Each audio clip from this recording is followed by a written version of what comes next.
నమస్తే అండి. నమస్తే సార్. రాష్ట్రంలో మరో కొత్తగా 7 విమానాశ్రయాలు. ఓకే. కూటమి ప్రభుత్వం అద్భుతంగా పాలన చేసుకుంటూ వెళ్తుంది. అద్భుతమైన డెవలప్మెంట్ కనిపిస్తుంది రాష్ట్రంలో. ఒక్కసారి వినిపిస్తాను చూడండి. అలాగే.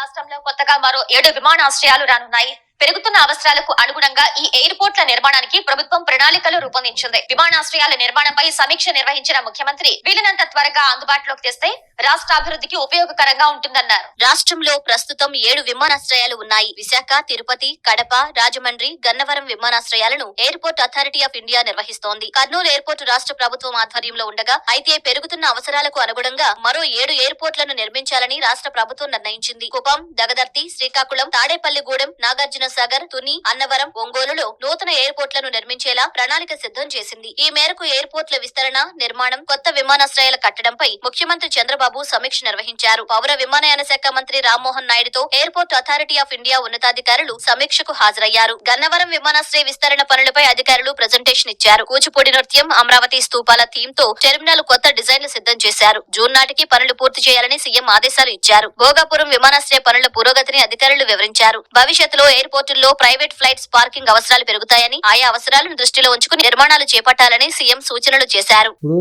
ఇందులో ముఖ్యంగా మనం పాయింట్అవుట్ చేసుకోవాల్సిందంటే, భవిష్యత్తులో ప్రైవేట్ విమానాలు వచ్చి పార్కింగ్ చేసుకునే అవసరాలు పెరుగుతాయి. దాన్ని దృష్టిలో ఉంచుకొని విమానాశ్రయాలు నిర్మించాలి. అంటే ఆయన విజన్ ఏంటంటే, రాబోయే రోజుల్లో మొత్తం అన్ని జిల్లాల్లోనూ పరిశ్రమలు వస్తాయి, పారిశ్రామికవేత్తలు వస్తూ ఉంటారు. వివిధ దేశాల నుంచి, వివిధ రాష్ట్రాల నుంచి పారిశ్రామికవేత్తలు వస్తూ ఉంటారు. వాళ్ళు సొంత ఫ్లైట్స్ లో వస్తూ ఉంటారు, సొంత ప్రోగ్రామ్స్ కూడా ఎస్టాబ్లిష్ చేసుకుంటారు.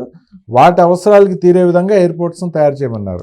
మనం రీసెంట్ గా మనం విన్నాం, అమరావతిలో 185 ఎకరాలు మైక్రోసాఫ్ట్ సంస్థ పర్చేస్ చేసింది. ప్రైవేట్ ల్యాండ్స్ వాళ్ళు కొన్నారు 185 ఎకరాలు. అంటే ఒక అద్భుతమైన కట్టడం, కొన్ని వేల మందికి ఉద్యోగాలు మైక్రోసాఫ్ట్ ఫ్యూచర్ లో ఇచ్చే ఆలోచనతోనే అమరావతిలో అడుగు పెడుతుంది. ఇలాగా అమరావతిలో సాఫ్ట్వేర్ కి సంబంధించిన ఐటీ టవర్స్ గానీ, విశాఖపట్నంలో సూపర్ ఐకానిక్ బిల్డింగ్ గానీ, ఇది 5 అంతస్తులు 3.5 లక్షల ఎస్ఎఫ్టీతో సాఫ్ట్వేర్ కంపెనీలకు ఇవ్వబోతున్నారు విశాఖపట్నంలో. అలాగే millennium towers, already existing towers లో టీసీఎస్ కంపెనీ రేపు జూన్ నుంచి తమ కార్యకలాపాలు స్టార్ట్ చేయబోతున్నారు. 2500 ఉద్యోగాలు వస్తున్నాయి. 2500 ఉద్యోగాలు, 80 కోట్ల పెట్టుబడితో టీసీఎస్. ఇలా ఇప్పుడు విమానాశ్రయాలు అసలు బాబు గారు, పవన్ గారు, లోకేష్ గారు రాష్ట్రం మీద పడి నల్లు చెరుగులా తిరుగుతూ అదేదో అంటారు కదా, ఏదో గ్యారేజీ ఇక్కడ పని ఉందంటే పరిగెట్టుకుంటే మీద పడిపోతారు. జనతా గ్యారేజ్ సినిమాలో పలానా చోట పన్నుంది అంటే డైలాగ్ వెర్షన్ వేరే. అక్కడ పన్నుంది అంటే వీళ్ళు పురమాయించుకొని పరిగెత్తుకెళ్తున్నారు వీళ్ళు ముగ్గురు. ఏం చెప్తారు వీళ్ళ ముగ్గురు గురించి అసలు రాష్ట్రాన్ని? నాకు షాక్ గా ఉండదు. ఏ రకాన క్యాల్కులేషన్ వేసుకున్నారంటే నాకు అది అంతుపట్టని విషయంగా ఉండదు. ఆల్రెడీ పార్టీ గెలిచింది, 124 సీట్లు వచ్చిండాయి. వాళ్ళకి ఇంక మునిగిపోయేది ఏముండదు సార్. కొద్దిసేపు రెస్ట్ తీసుకోవచ్చు కదా. అదేందో ఇంక రేపు మొన్న ఎలక్షన్స్ ఉన్నట్టు, ఎవరో ములుగడ్డి పెట్టి తరిగినట్టు అభివృద్ధి అభివృద్ధి అని చెప్పి పరుగుల మీద ఉన్నారు వీళ్ళు. ఈ యొక్క కూటమి యొక్క ప్రధాన ముగ్గురు, బాబు గారు, లోకేష్ బాబు, కళ్యాణ్ బాబు, ఈ త్రిమూర్తులు. మనం చూసినట్లయితే సార్, ఇవాళకి ఆల్రెడీ విగ్రహావిష్కరణ కూడా జరిగిపోయింది. లోకేష్ గారు ఉండిలో పర్యటిస్తున్నారు. ఎక్కడ రఘురామ్ రాజు ఉన్నారు కదా, త్రిపులార్ గారు, వాళ్ళ ఇంటికి ఇప్పుడు 12:45 ఏమో చేరుకుంటున్నారు. ఆల్రెడీ రతన్ టాటా గారి విగ్రహం ఆవిష్కరించేస్తున్నారు. ఉండిలో టాటా గారిది. అవును, మన ఆంధ్రాలో రతన్ టాటా గారి విగ్రహావిష్కరణ అన్నా కూడా హ్యాపీ. అట్లాంటిది ఆంధ్రాలో ఉండిలో విగ్రహావిష్కరణ ప్రతి ఒక్క టీడీపీ కార్యకర్త గర్వంగా చెప్పుకుంటారు సార్. ఏది రతన్ టాటా గారి విగ్రహావిష్కరణ మన ఆంధ్రాలో జరిగిందని మనం చూసాం గతంలో. అవసరం ఉన్న కాడ, అవసరం లేని చోట ఒక మహనీయుని ఎవరినైనా స్మరించుకోవడం కామనే. కాకుంటే అది మీ యుగోతో కొన్ని వేల విగ్రహాలు రాష్ట్ర వ్యాప్తంగా ప్రైవేట్ ల్యాండ్స్ లోను, 3 రోడ్ల కూడల్లోనూ అదే పనిగా పెట్టారు. ప్రభుత్వ జనం పైన రుద్దినారు. ఏ విగ్రహాలు? ఆయన ఉన్నాడు కదా రాజశేఖర రెడ్డి, రాజారెడ్డి కూడా పెట్టారు. అవును, ఆయన తండ్రి ప్రజల సొమ్ము కోట్ల రూపాయలు వెచ్చించి మనం తీరా చూస్తే, డెప్తులు చూస్తే ఆ రాజారెడ్డి గారి భార్య కూడా వార్డు మెంబర్ గా ఓడిపోయినారు. అవును, వీళ్ళు ప్రజానాయకులు అని జనం పైన రుద్ది వీళ్ళు పాపం గడుపుకున్నారు ఆ రోజుల్లో. ఏది గవర్నమెంట్ సార్, వాళ్ళ డబ్బులతో పెట్టుకుంటే ఒక రకం సార్, గవర్నమెంట్ డబ్బులతో విగ్రహావిష్కరణ చేయడం ఏంది? కొద్దో గొప్ప గుర్తు చేసుకోవడం ఒక రకం. వేల కొద్దిన విగ్రహాల 3 రోడ్ల కూడా ఎన్ని యాక్సిడెంట్లో మనం జనవరి 1 రోజు చూసి అర్థం అవుతుంది. ఒక దిమ్మిలు కొత్తడం, చచ్చిపోవడం. వీళ్ళది అంటే డెవలప్మెంట్. మనం లోకేష్ గారి గురించి చెప్పుకున్నాం. అదే క్రమంలో బాబు గారు కుప్పం పర్యటనలో ఉన్నారు. ఇవాళ ఈ రోజు నుంచి 3 రోజుల పర్యటన అంట. 3 రోజులు. 3 రోజుల పర్యటన. ఓకే. దాదాపు ఒక 92 కోట్లు పెట్టి ఇది సార్ మొత్తం డెవలప్మెంట్కి ఆకలి ఏది దాహం అన్నిటి పరిగెడుతున్నాడు. మీరు కుప్పంలో బాబు గారిని ఏది ఆపి స్థానిక సంస్థల ఎన్నికల్లో అదే పనిగా వికటాటహాసం చేశారు బాబు గారిని. తర్వాత వచ్చినప్పుడు అర్థమైంది కదా, సార్వత్రిక ఎన్నికలు వచ్చినప్పుడు చెంప చెల్లి అనిపించేట్టుగా చెప్పుతో కొట్టారు. అది బాబు గారు నిజం. కుప్పంకి రేరుగా పోతా ఉంటాడు సార్ బాబు గారు, అది పోయే పని కూడా లే, దాని పాటికి అక్కడ డెవలప్మెంట్ జరిగిపోతూ ఉంటది. ఇప్పుడు ఏంటంటే ఏం పట్టిందో దెయ్యం పట్టినట్టు అంటారు చూడు, ఆ మాదిరి వీళ్ళకు అభివృద్ధి దెయ్యం అనేది ఒకటి పట్టినది. సో ఆ కుప్పంలో 92 కోట్లతో ఈ యొక్క అభివృద్ధి కార్యక్రమాలను చేస్తున్నాడు. పలానా ద్రావిడ యూనివర్సిటీకి సంబంధించిన కొన్ని పనులు, ఈ యొక్క సీసీ రోడ్లకు పనులు, అదే విధంగా దాహం తీర్చే విధంగా అన్ని మినరల్ ప్లాంట్లు రెడీ చేయడం, రకరకాల పనులు కుప్పం. ఇంకా మనం చూస్తే కళ్యాణ్ గారు ఆయన వచ్చి ఒక 10వ తారీఖు నుంచి సొంత నియోజకవర్గం, బాబు గారు సొంత నియోజకవర్గం పైన పడినాడు, కళ్యాణ్ గారు పిఠాపురము, అదే విధంగా కాకినాడ జిల్లా. అంటే వాళ్ళకు కొద్దిపాటి లేజర్ దొరికితే పండగలు పబ్బాలు ఇవన్నీ లేవు. ఒక రకాన్ని అది కూడా అనిపిస్తాను సార్, పండగ దగ్గరికి వస్తుంది కదా అని చెప్పి సొంత నియోజకవర్గం పైన పడినారేమో. అంటే మొత్తం రాష్ట్రం అంతా తిరిగి వాళ్ళకి కొద్దిగా అంటే అన్ని ప్రాంతాలు చుట్టేస్తున్నారు, అన్ని ప్రాంతాలు ఆల్రెడీ చుట్టేసినారు. పండగ దగ్గరికి వచ్చింది కదా అని వీళ్ళకు వాళ్ళ సొంత నియోజకవర్గాలు గుర్తొచ్చి అట్లా టైం తీసుకొని పోయినట్టున్నది. మనం అదే విధంగా మన జగన్మోహన్ రెడ్డి గారు చూసాం కూడా, ఆయన యొక్క సొంత దేశం యూకే పైనలో ఉన్నాడు. సొంత దేశం ఏ రోజుకైనా ఇంకక్కడే కదా సార్. మనం విజయమాల్య చూసాము, సొంత దేశం ఆస్తులన్నీ కూడా అక్కడే ఉన్నాయి, అక్కడే. అవును, సొంత దేశానికి పైన కడుతున్నారు. మనం చూసినట్లయితే రాష్ట్రంలో ప్రధానంగా ఎవరైతే మెయిన్ ఉండారో బాబు గారు, అదేవిధంగా లోకేష్ బాబు, కళ్యాణ్ బాబు, అదేవిధంగా మన జగన్ అన్న, అందరూ వాళ్ళ యొక్క సొంత నియోజకవర్గాల పైన సొంత దేశాలపైన కాన్సన్ట్రేషన్ లో ఉన్నారు. ఓకే, అది సార్. అవును. సో వీళ్ళ పరిధి ఎంత, రాష్ట్రము, ఒక సొంత నియోజకవర్గాలు, వాళ్ళ పరిధి ఎంత, వీళ్ళ ముగ్గురిది ఎంత సార్, బాబు గారిది, పవన్ది, అదే విధంగా లోకేష్ గారిది. ఏపీలో చిన్న ఊర్లో, మాది దేశ స్థాయి యూకే. The level is something different, అంతర్జాతీయమే. పుష్పలాగా మాది అక్కడ ఇక్కడ కాదు, ఇంటర్నేషనల్ కీర్తి పతాకము ఇంటర్నేషనల్ తీసుకెళ్లిపోయినాడు జగన్ రెడ్డి. అమరావతిలో వస్తున్న సంస్థలు, అమరావతికి రాబోతున్న పరిశ్రమలు, వీటన్నిటి కోసం రాష్ట్ర వ్యాప్తంగా రాబోతున్న పరిశ్రమలు, వీటన్నిటి కోసం 7 విమానాశ్రయాలను సిద్ధం చేస్తున్నామని చెప్తున్నారు బాబు గారు. ఏం చెప్తారు సార్? ఇది ప్రతి దానికంటే మనం సాక్ష్యం చూస్తే అర్థమవుతుంది అనమాట. ఈ రోజు మ్యాటర్ ఏమి లేదంటే ఇంకో కులాల పైన ఒక ఎర్ర మార్కులు రాసేయాలా అట్లా. ఈ యొక్క ఏదైతే దానికి సంబంధించి మీరు మాట్లాడినారో, ఇండియాలో ఈ యొక్క శాఖ మంత్రి, విమానయాన శాఖ మంత్రి మన శ్రీకాకుళం ముద్దుబిడ్డ పక్కన పెడితే తెలుగు తేజం రామ్మోహన్ నాయుడు, మరి వీళ్ళు కులాలు అనుకుంటారు నాయుడు అంటే, మా బీసీ బిడ్డ రామ్మోహన్ నాయుడు గారు. ఆయన ఉన్నంత వరకు ఆయన ఒక సీఎం, ఏ మాటగా మాట. రామ్మోహన్ నాయుడు గారు ఈసే సీఎం నా దృష్టిలో. ఒక ఎట్లా అంటే ఒక యోధులు సార్ వీళ్ళందరూ. ఒక్కొక్కరికి ఒక చెప్పలేనంత వాల్యూ. ఇట్స్ ఒక సొంత కొడుకు మాత్రం చూసుకుంటారు సార్ మోడీ గారు. ఎవరిని? రామ్మోహన్ నాయుడు గారిని.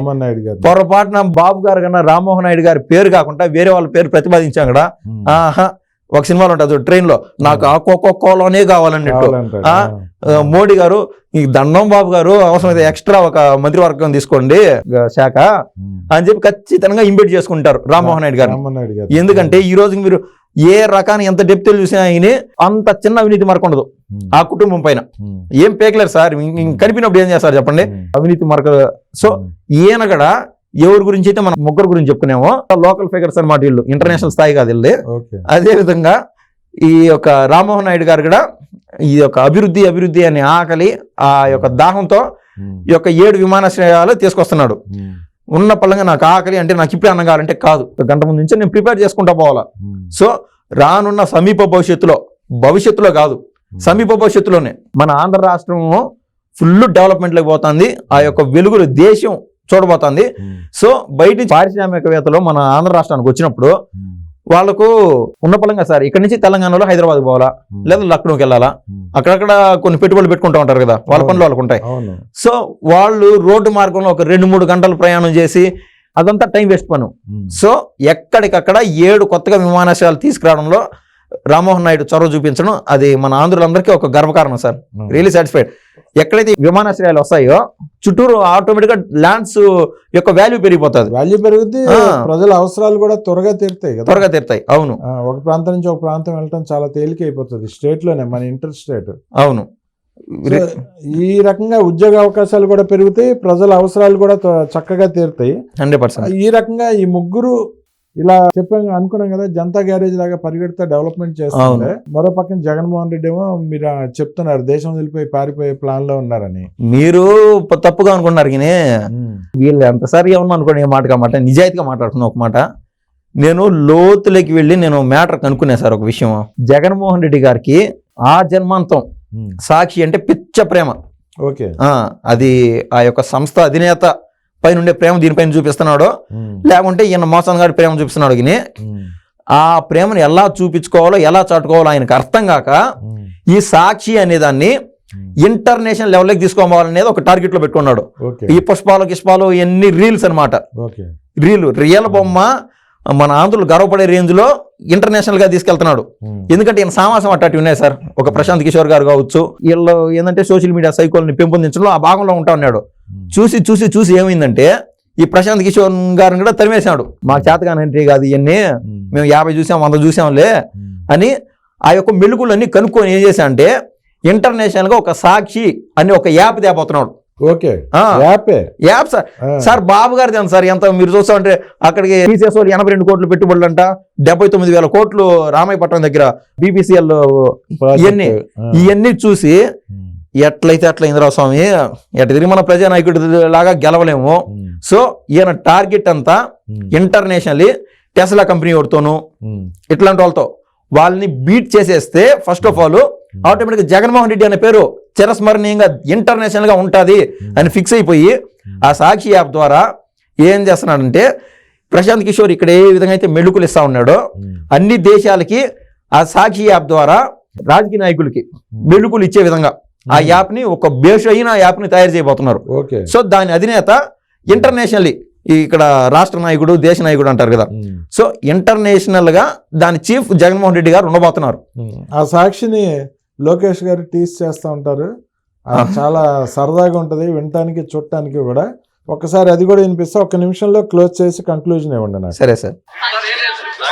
ఒక నిమిషం సాక్షి 1 సెకండ్. మీ నాయకుడు లాగా ప్రెస్ ముందల పాడుపే అలవాటు మాకు ఎవ్వరికి లేదు. మేము ధైర్యంగా నుంచి అన్ని ప్రశ్నలు సమాధానం చెప్పడానికి సిద్ధంగా ఉన్నాం. మీరు అడగండి, నేను చెప్తాను. దయచేసి మీరు మీ నాయకుడిని కూడా మిగతా మీడియా మిత్రులు అడిగిన ప్రశ్నలు సమాధానం చెప్పని కోరుతున్నాను. చెప్పండి. సార్ ఆయన ఎప్పుడు ఇలాగే ఆడుకుంటాడు. రాగానే మైక్ దగ్గర రాగానే మైక్లన్నీ ఇలా కిందకి నొక్కి పెట్టేది సాక్షి ఏది, సాక్షి ఎక్కడ ఉన్నాడు, సాక్షి ఎక్కడ ఉందంటా ఉంటాడు. ఆయన ఏమన్నా తప్పులు చేస్తే సగం చచ్చిపోతారు. అదే సార్, ఆయన లోకేష్ గారు ఏమన్నా తప్పులు చేసింటే సాక్షి కూడా బొమ్మ చూపించేసిండు. వాస్తవంగా ఆయన ఏం తప్పులు చేయడంలే, వాళ్ళకి దొరకడంలే. ఏం చేద్దాం, ఆ సాక్షి అనేది టైం బ్యాడ్. బట్ ఏంటంటే ఇంట గెలిచి రచ్చ గెలిచమంటారు కదా, ఫస్ట్ రచ్చ గెలుస్తాము, తర్వాత ఇంట గెలిచామేమో అని లాటరీ కొడతాం.